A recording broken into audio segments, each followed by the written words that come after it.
The Nigerian must go protest that happened in Ghana was finally aired in a TV station in Nigeria. And I'm going to be sharing what the journalists have to say about this particular protest. You guys need to watch this video, share this video, subscribe, and like this video. This is what the journalists in Nigeria have to say about the protest Ghanaians had on the 26th of this month. Hey guys, listen to this. Nigeria must go. Where? To where are we going? We're not going anywhere. We're going to be there with you in your country in Ghana. Nigerians have been settling in Ghana way back the 20s and the 30s. In fact, one of the biggest markets in Ghana is in Mokola, after a lot of Nigerians that went out there. All of this started as a political gimmick in the 60s when Kofi Bosia had this Ordinance Act to remove illegal migrants. A lot of Nigerians were removed. In 83, Nigerians still had a lot of problem with the economy. We blamed illegal migrants. So we pushed Ghanaians out. But does this settle the matter? No. Ralph Waldo Emerson said what lies before us and what lies behind us are tiny matters compared to what lies within us. A lot lies within us, Nigerians and Ghana. Where are we going to push ourselves? Famous Ghanaian journalist Komla Dumo lived and grew up in Nigeria at some point. The current Nigerian president, Ghanaian president, lives around Kwara State in Nigeria. All right. The same too can be said for many Nigerians out there in Ghana. What we should do is, how can we collectively fight the perpetrators of evil and the vice and solve it? And this matter that they're escalating, in fact, the AZ has come out and said that he means nothing of such. What they just did was they went to whip up segment from an old interview of something that never existed. And he has clarified that, so we cannot allow it. Nigerians are not going anywhere. I think this nonsense has to stop. And unfortunately for me, it does not matter when this idea came up. The fact that the idea came up needs to be condemned. You understand? The fact that anybody thought of creating an exclusively Igbo community in Ghana is a problem. It would have been the same if anybody had thought of creating an exclusively Indian community in Ghana or an exclusively Chinese community in Ghana. I mean, it doesn't make sense. In 2025, we cannot be building new apartheid communities. These are new apartheid communities. You understand? So I condemn it in the strongest possible terms, and it should not be allowed. We should not encourage it. It is not in the interest of the world for us to begin to build our societies on the principles of apartheid. So when any issue comes up, the first thing to do is to distill the principles. Yeah. And then on the basis of the principles, you can proceed to do a concrete analysis of whatever issue there is. Now, any community, anybody, they can be Igbos, they can be whatever. If they go into another community and decide to create an enclave for themselves, what are the principles involved? First, it is clear that they want to live by themselves and not fully integrate into the community that they have gone into. This will seriously suggest clannishness, emphasis on ethnicity, or what some people call tribalism, and so on. It is negative. It's negative, yeah. It is negative. These are the practices which lead to nepotic behavior.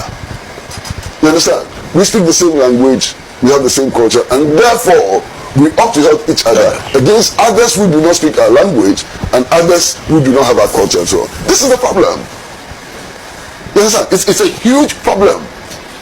And especially for those of us who believe that ultimately we ought to build Pan-African unity. This madness, absolute madness of creating clannish societies, of creating societies, communities which are based on language, identity, and so on, is clearly unacceptable. The historical relationship between Ghana and Nigeria has been marked by both shared struggles and collaborative progress.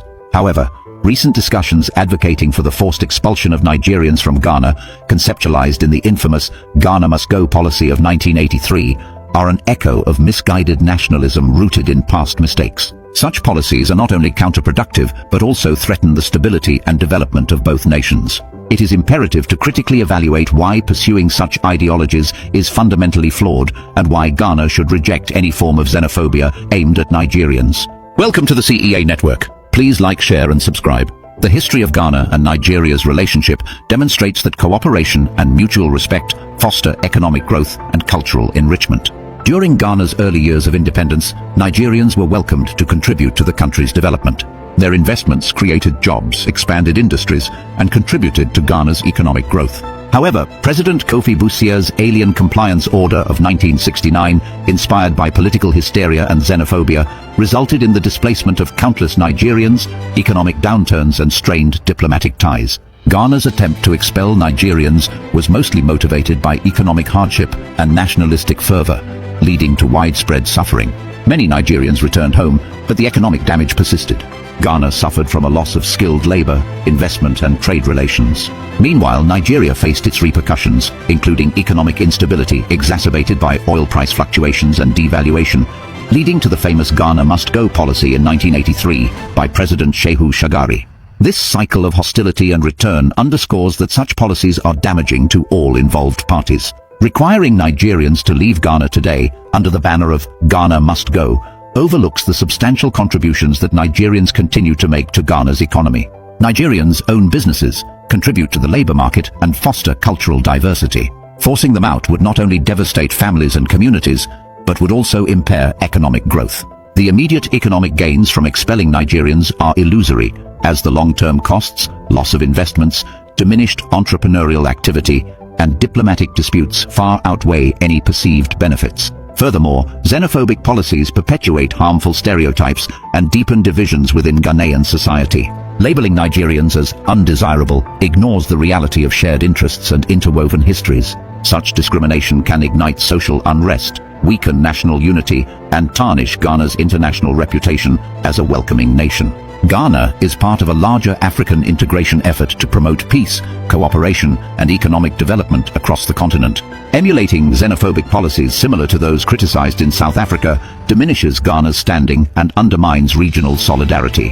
African nations should champion migration as a driver of development, recognizing the immense potential and mutual benefits it offers. Sending Nigerians away would set a dangerous precedent, encouraging other countries to pursue exclusionary policies based on ethnicity or nationality. This would fragment Africa's progress toward unity, reducing the continent's collective economic and political strength. Morally, expelling Nigerians contradicts Ghana's founding ideals of Pan-Africanism and solidarity. Strategically, Ghana benefits from the diversity and resilience brought by having Nigerians as part of its society. Building bridges rather than walls fosters a more prosperous and stable future. The idea of expelling Nigerians from Ghana under the guise of Ghana Must Go is a misguided, detrimental policy rooted in xenophobia and resentment. History teaches us that such policies only breed suffering and economic decline. Ghana's strength lies in its ability to embrace diversity, foster cooperation, and reject division. Therefore, it is crucial for Ghanaian policymakers and society at large to oppose any attempts at ethnic exclusion and to nurture a future based on inclusion, collaboration, and mutual growth. Breaking news coming. 2 senior high school students in Nalirgu Senior High have been killed by an unknown gunman man. 2 male students of Nalirgu Senior High School have been shot and killed following violent attack by unidentified gunmen on the evening of Saturday, 26 July 2026. The victims, identified only by their first names, Lukman and Gideon, were reportedly in their dormitory when the Aslans stormed the school premises and opened fire, killing them instantly. The shocking incident has left the school community and residents of the wider northeast region in deep stress. Sources from the enclave disclosed that the incident is linked to the controversial Boku conflict. Why?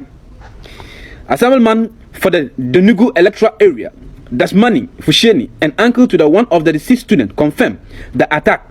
He disclosed that the bodies of the victims remain in police custody, with the bereaved families currently in the process of retrieving them for burial. What has happened in Nalirgu Senior High School? Why is it related to Boku conflict?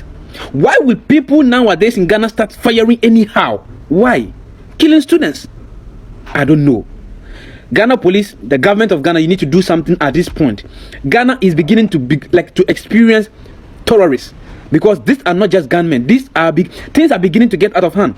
Ghana government and Ghana police and do something. The immigration at the border, do something.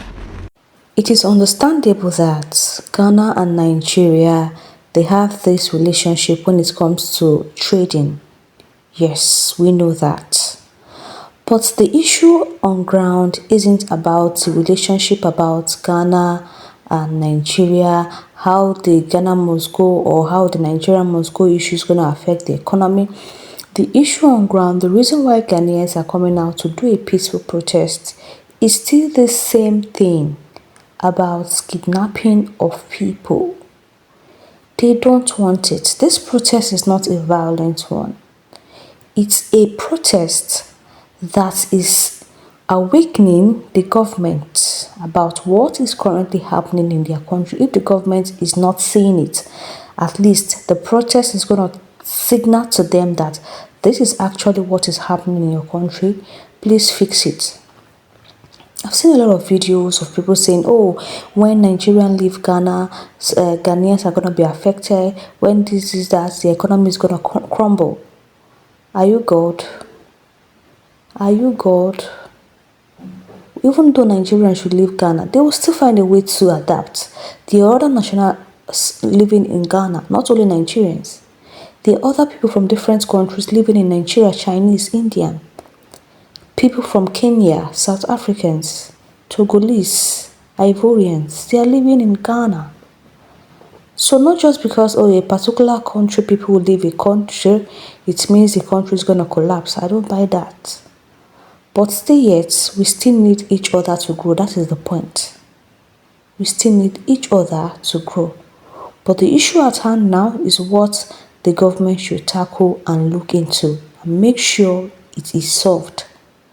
Let me know your thoughts in the comment section. Like this video and share.